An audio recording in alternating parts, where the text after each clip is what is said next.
పంచాయతీ ఎన్నికలకు పైసా భయం, సర్పంచ్ గా పోటీ చేసేందుకు వెనుకంజ.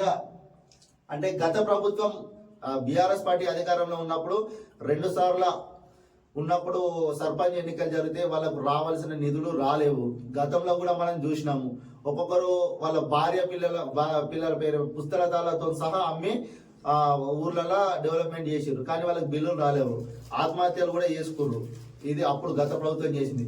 ఇప్పుడు ఎన్నికలు రాబోతున్నాయి కదా, అంటే ఎన్నికలకు మేము సర్పంచ్ పోటీ చేయాలనుకునే వాళ్ళు ఉంటారు కదా, వాళ్ళు ముందడుగు వేయాలంటే మళ్ళీ బిల్లులు వస్తాయో రావా అని చెప్పి భయపడుతున్నారు.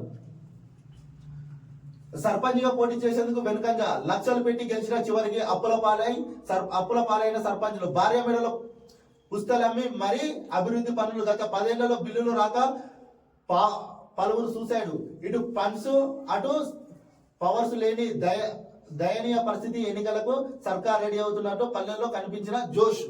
అదే చెప్తున్నాం కదా, గత ప్రభుత్వంలో ఉన్నప్పుడు బిల్లులు రాక భార్య పుస్తలమ్మి కొంతమంది చనిపోయారు కూడా. అది గత బీఆర్ఎస్ ప్రభుత్వం చేసింది.